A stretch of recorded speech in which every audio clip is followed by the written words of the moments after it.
पहली खबर अफसोसनाक खबर है। ईमान मजारी जिन्होंने गिरफ्तारी अवॉइड करने के लिए बहुत कोशिश की, हादी अली चट्टा इन्होंने भी बहुत कोशिश की। ये गरीबों के और कमजोरों के केस लड़ते थे, ये सवाल पूछते थे, ये आवाज उठाते थे, ये ह्यूमन राइट्स की वॉल्यूशन के खिलाफ बोलते थे। तो इन दोनों मियां बीवी को गिरफ्तार कर लिया गया। वाजिद गिलानी के दफ्तर में ये मौजूद थे। वाजिद गिलानी वो शख्स है जो इमरान खान के नाम के ऊपर इसने वोट लिए और वोट लेने के बाद फिर ये हुकूमत के साथ जाकर मिल गए इस्लामाबाद हाई कोर्ट। अब ये जो वाजिद गिलानी साहब हैं, इनके दफ्तर से इनको निकाला गया और ये बार की गाड़ी थी। इन्हें इस बात का जोम था कि जो वुकला की या बार की गाड़ी है इसके ऊपर अटैक नहीं होगा और इसमें से नहीं निकाला जाएगा ईमान मजारी को या हादी अली चट्टा को। लेकिन फिर पुलिस ने उस गाड़ी को रोका और नकाबपोश आए, उन्होंने शीशे तोड़े, इनको घसीट के बाहर निकाला और निकाल कर ले गए। पता चला कि जो गिरफ्तारी हुई है वो 10 फरवरी 2025 का एक और मुकदमा निकाला गया दहशतगर्दी का, जिसमें इन लोगों ने बहुत ही तशद्दुद किया और बहुत ही मारकुटाई की। पुलिस वालों को बहुत मारा, उनका सामान वायरलेस, उनकी चीजें छीन ली। मुस्तफा नवाज खोकर साहब का भी नाम है इस FIR में, इन लोगों का भी है। बेचारे सीधे सीधे वकील हैं, उनका लिखने पढ़ने का काम है। मारकुटाई तो इनको पता ही नहीं है, बंदूक चलाने का इनको आइडिया ही नहीं है। इनको उठा के डाल देते हैं कभी दहशतगर्दी में, कभी किसी और चीज में। तो जो दहशतगर्दी के असल मुल्जिमान हैं उनके लिए बड़ी आसानी हो जाती है। देखिए ना, एक तरफ आप पाकिस्तान के एक बड़े दहशतगर्द को रखे, आप उसको रख लें जिसने APS के ऊपर अटैक किया था। फौज कहती है कि एहसानुल्लाह एहसान था, तो एक एहसानुल्लाह एहसान वो कौन है? दहशतगर्द। एक ईमान मजारी वो कौन है? वो भी दहशतगर्द। कैसा मजेदार काम किया है इन्होंने, ये पाकिस्तान की रियासत ने किया कि दहशतगर्दी को ही उठा के ना इस लफ्ज को इतना अंडरमाइन कर दिया और इतना इसका बेड़ा गर्क कर दिया। हर आदमी के ऊपर दहशतगर्दी का मुकदमा दर्ज कर करके वो दहशतगर्दी का मामला ही खत्म कर दिया। वो फितनतुल खवारिजुल हिंदुस्तान, पता नहीं कौन कौन से नाम निकाले हुए इन्होंने उसको थोड़ा सा उठाने के लिए। तो दहशतगर्दी का मामला तो आधे से ज्यादा पाकिस्तान तो दहशतगर्द है।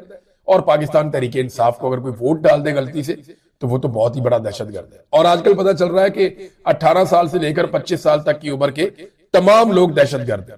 अब जिस तरह ईमान मजारी को पकड़ा गया ना, उसपे वाजिद गिलानी ने खुद बताया, उसने बताया कि ईमान मजारी को गर्दन से दबोच के नेफे पे हाथ डाल के पकड़ा गया। ये यहाँ पे शलवार के अंदर जहां नाला होता है ना, यहां से पकड़ लेते हैं कमर से पुलिस वाले।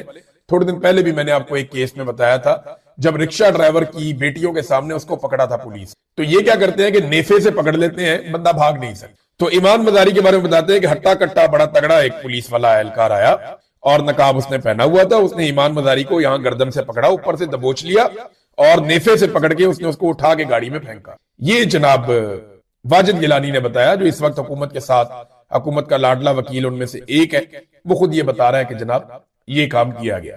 अब वो कह रहे हैं हड़ताल करेंगे, एहतजाज करेंगे, इंसानी हकूक की तंजीमें आवाजें उठा रही हैं। और क्योंकि ये ईमान मजारी बड़े लंबे अरसे से ह्यूमन राइट्स के लिए काम कर रही हैं, तो इनके लिए आलमी सतह पे भी आवाज उठेगी और इंसानी हकूक की तंजीमें भी आवाज उठाएंगी।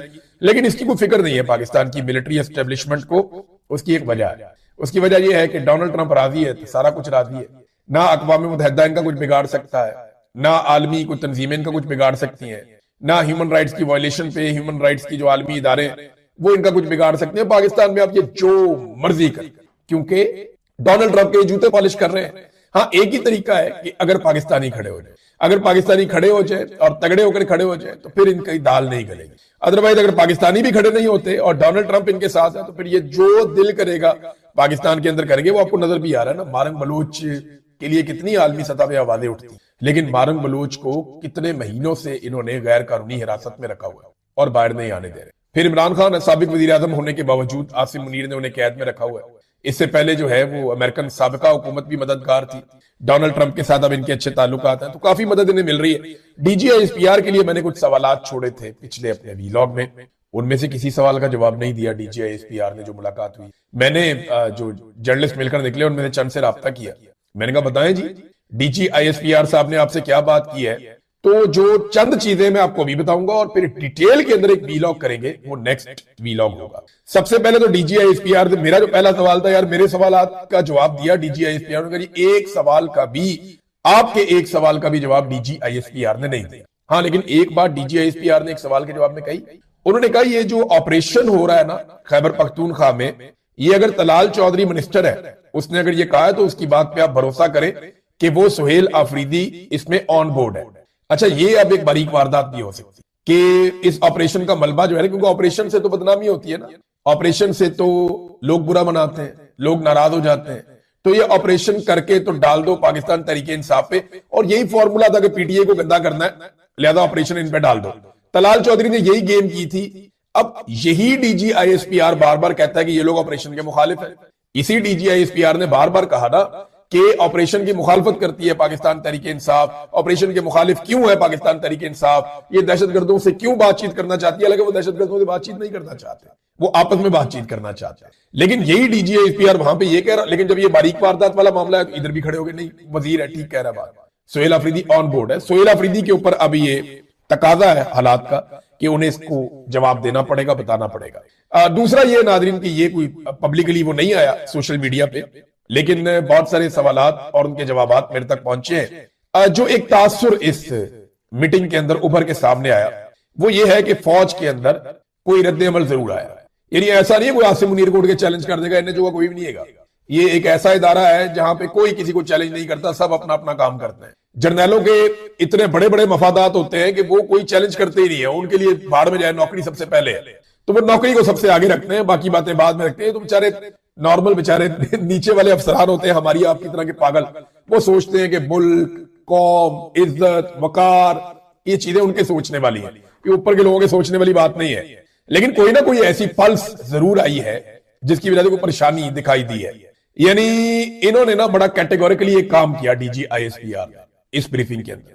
इन्होंने बड़े आराम से गजा में फौज भेजने का फैसला हुकूमत में डाल दिया कि ये फैसला जनाब हुकूमत का होगा।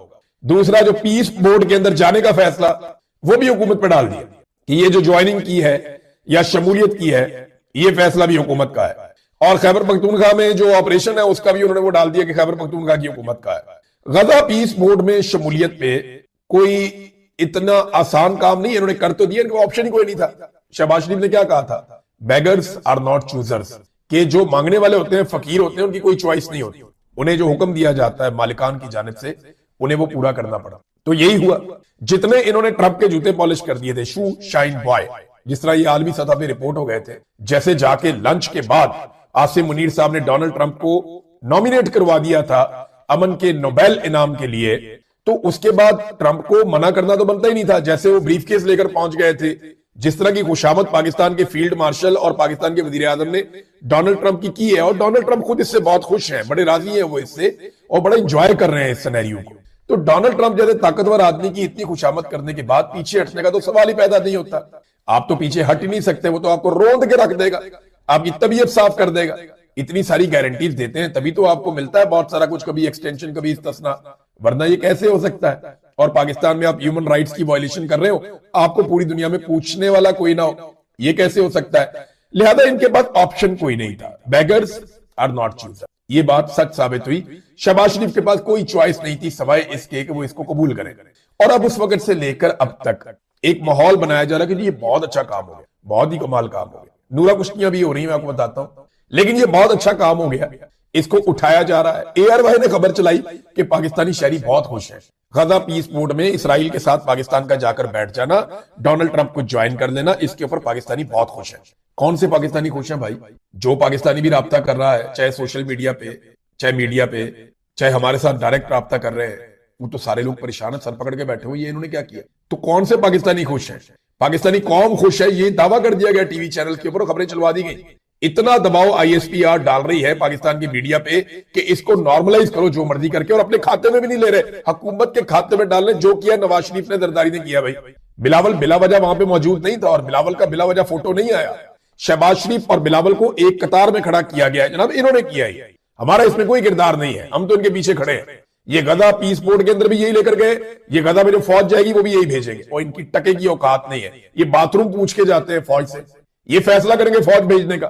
ये इस तरह के लतीफे आप उनको सुनाए जो पाकिस्तान से कहीं बहुत दूर किसी रवांडा के जंगल में बंदा रहता है, उसे कहानी सुनाए, शायद उसे यकीन आ जाए। जिसके हाथ में मोबाइल फोन है उसको तो यकीन नहीं आता। नादरीन, हमें बड़ा लंबा अरसा एक बात बताई जाती है कि पाकिस्तान की फौज ना होती तो ये हो जाता, पाकिस्तान जो है वो फलस्तीन बन जाता, पाकिस्तान जो है वो गाजा बन जाता, पाकिस्तान जो है वो तोरा बोरा बन जाता अगर पाकिस्तान की फौज ना होती। कुछ भी नहीं बनता पाकिस्तान। जब आपने खड़े ही नहीं होना तो आपका दुश्मनी कोई नहीं है। जब आपने कहीं पे स्टैंड ही नहीं लेना, बताए ना कौन सा ऐसा इशू है जिस पे पाकिस्तान ने स्टैंड लिया हो।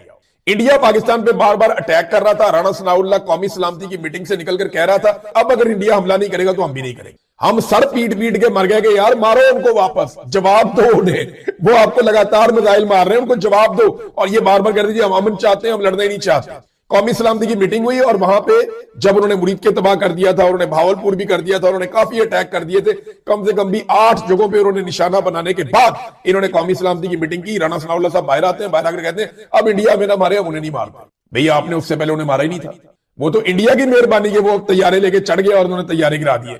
ये तो इंडिया की मेहरबानी, उसने पाकिस्तान को मौका दे दिया और पाकिस्तान की एयरफोर्स ने रिएक्ट कर दिया कि नहीं जनाब बस बहुत हो गई, हमारी वो एयर बेसिस को तबाह कर रहा है, हमारे पास कोई ऑप्शन नहीं, हमें जवाब देना पड़ेगा। उन्होंने जवाब दिया। फिर उसके बाद तो हमें एक चूरन बड़े लंबे अरसे से कहा कि पाकिस्तान की फौज ना होती तो ये हो जाता वो हो जाता। कुछ नहीं होता भाई, आपने किसी से लड़ाई नहीं करनी।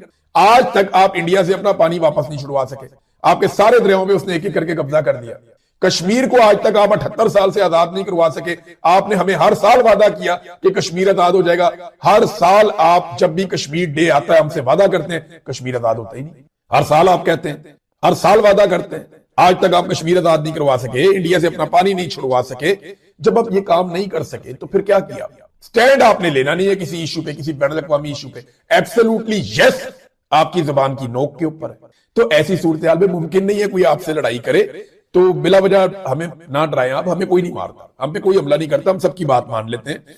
पाकिस्तान की सिचुएशन तो ये है। अब वादिया तीरा के लोगों को खतरा हो सकता है, लेकिन ऑपरेशन तो वादिया तीरा में हो रहा है और खतरा इस नौयत का है कि 3 मुख्तलिफ मकामात पर बर्फबारी की वजह से लोग फंसे हुए हैं। रेस्क्यू ऑपरेशन वहां पे किया जा रहा है। शदीद मौसम में ऑपरेशन का शौक जो है ना वो वहां के मकामी लोगों को बहुत भारी पड़ रहा है। छोटे छोटे बच्चे हैं, मैंने उनकी वीडियो और तस्वीर देखी। एक लम्हे के लिए सोचिए ना, ये पाकिस्तानियों के सोचने की बात है। अगर ये बच्चे आज इस ऑपरेशन से मुतासिर हो रहे हैं और ये आज रुस्वा हो रहे हैं, ये आज दरबदर हो रहे हैं, तो कल आपके बच्चे भी होंगे। ये मेरे से लिख कर लें, आपके बारी बारी सबकी बारी। आज तमाम माँ बाप मेरी बात सुन ले, अपने बच्चों को या तो ये बता दें कि आपने कभी सवाल नहीं करना, आपने कभी जवाब नहीं मांगना, आपने कभी अपना हक नहीं मांगना, आपने गुलामों की तरफ सर झुका के जिंदा रहना, फिर तो ठीक है। लेकिन अगर आपने अपने बच्चों को सर उठा के ईमान मजारी की तरह, सनम जावेद की तरह, फलक जावेद की तरह, बारंग बलोच की तरह जीना सिखा दिया, तो उनकी हालत भी वो हो जाएगी जो यास्मीन राशिद की और सारी औरतों की हो रही है, जो इमरान खान के साथ हो रहा है। अपने बच्चों को अच्छा गुलाम बनाएं, अच्छा गुलाम बनाएं अपने बच्चों को, ताकि आपके बच्चे गुलामी की आदत डाल लें और गिरफ्तारियों से, तकलीफ से, मुसाइब से, मुश्किलात से, इन सारी चीजों से वो महफूज रहें। अगर आपने अपने बच्चों को अच्छा गुलाम ना बनाया पाकिस्तान में, तो उन्हें बहुत मार पड़ने वाली है। फिर दूसरा रास्ता क्या है, वो थोड़ा सा मुश्किल है। आपको टाइम निकालना पड़ेगा, 1 हफ्ता ज्यादा से ज्यादा, और इस मुल्क को वापस ट्रैक के ऊपर लाना पड़ेगा, जैसे बांग्लादेश में, जैसे नेपाल में हो, जैसे श्रीलंका में हो, जैसे दुनिया के बहुत सारे ममालिक में अवाम निकलती है, अपनी हुकूमत को ट्रैक के ऊपर लेकर आती है, उन्हें बंदा बनाती है। ये आपको करना पड़ेगा। नहीं तो अपने बच्चों को अच्छे गुलाम बनने की आदत डालें कि वो गुलामी की वो सीख ले, तरीकाकार के गुलाम कैसे बनते हैं, सर झुका के कैसे जीते हैं, सवाल नहीं उठा। ये 2 ऑप्शन है आपके पास, या तो अपने बच्चों के लिए अपने मुल्क को ठीक करें, या फिर अपने बच्चों को इस मुल्क के मुताबिक गुलाम बनने की आदत डालें।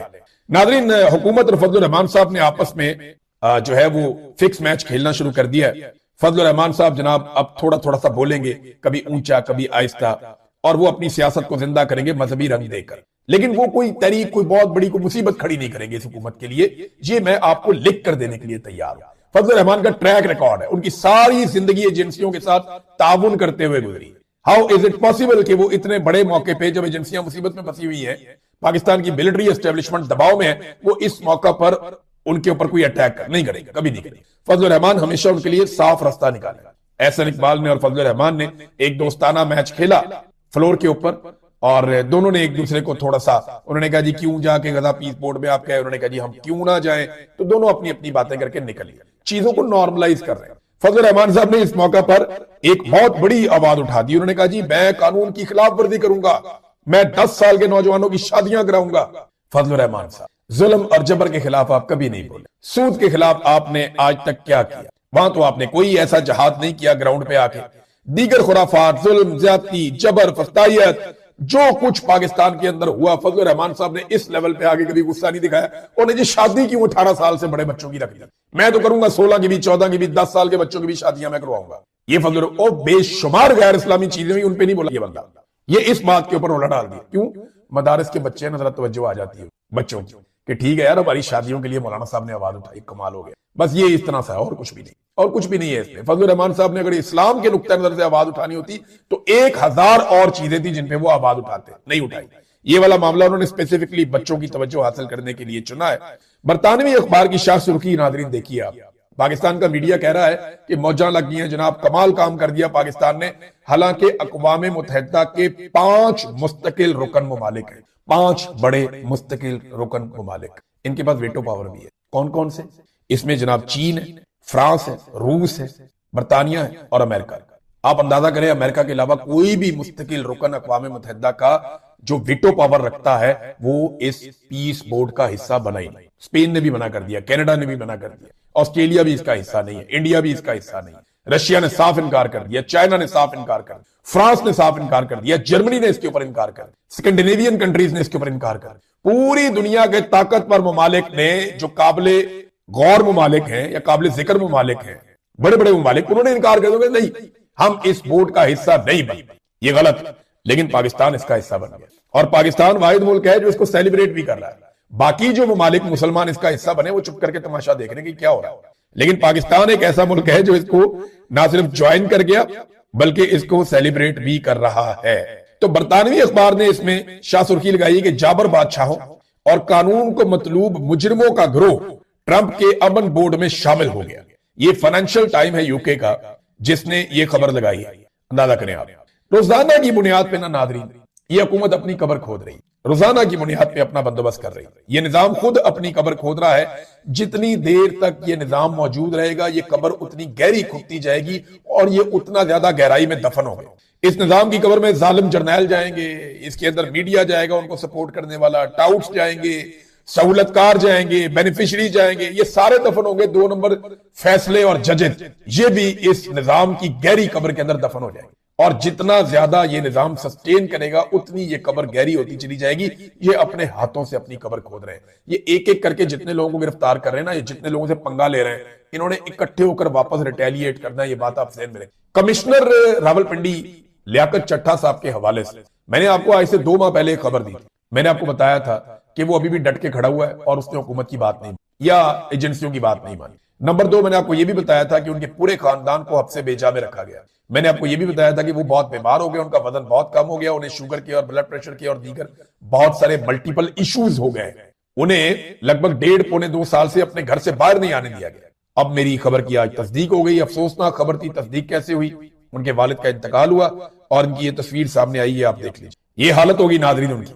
ये लियाकत चट्टा साहब, ये देखिए आप, और ये इससे पहले पुरानी तस्वीर इनकी ये है। लेकिन इस आदमी ने हार नहीं मानी। इसने कहा जी मैंने जो कहा वो सच कहा और मैं अपनी बात के ऊपर कायम हूं, मैं अपनी बात के ऊपर डटा हुआ। नादरीन, अल्लामा राजा नासिर अब्बास साहब ने ये जो अमन बोर्ड है इसे कत्ल बोर्ड का नाम दे दिया पाकिस्तान के अंदर। और ये याद रखिएगा, ये बड़ा उन्होंने नाम तो दे दिया है, लेकिन पाकिस्तान के अंदर ऐसा लगता है कि अब इसी नाम से लोग इसको पुकारेंगे, क्योंकि बहुत सारे लोग इसको ट्वीट कर रहे हैं कि अल्लामा राजा नासिर अब्बास साहब ने अमन बोर्ड की जगह कत्ल बोर्ड का नाम इस्तेमाल कर दिया। और वो भी यही कह रहे हैं कि ये एक्चुअली फलस्तीनियों का इसमें इस्तेहसाल किया जाएगा। लगातार पाकिस्तान में बहुत सारे लोग इस बारे में यही आवाज उठा रहे हैं। नाज़रीन, इस वीलॉग को यहां पे रोकते हैं। अगले वीलॉग में सारी तफसीलात लेकर आता हूं कि डीजीएसपीआर की सहाफियों के साथ क्या बातचीत हुई और उससे तासुर क्या निकला। हाँ, एक चीज उसमें क्लियर हो रही है। जिन लोगों से मेरी बात हुई ना, उन्होंने ये दावा किया कि ये जो गजा पीस बोर्ड में पाकिस्तान की शमूलियत है, इसको लेकर ना बेचैनी और तजब्जुब है और एक खौफ भी है कि पता नहीं इसका नतीजा क्या निकलेगा। देखिए, मैं ये जानता हूं कि जितने मफाद परस्त हैं वो इसके साथ खड़े हो जाएंगे। अवाम जितनी मर्जी गुस्से में हो, कोई अवाम को लीड करने के काबिल नहीं रहेगा।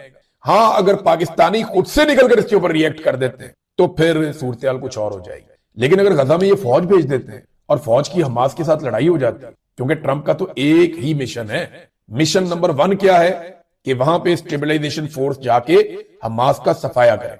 ये मिशन नंबर 1 है। और उसके लिए जिस फौज ने अपनी अर्जी डाली हुई है, जिस मुल्क ने कि हमारी फौज जरूर ले जाए, वो कौन सा मुल्क है? पाकिस्तान। बस यहां तक रोकते हैं, फिर बात करते हैं नेक्स्ट वीलॉग में।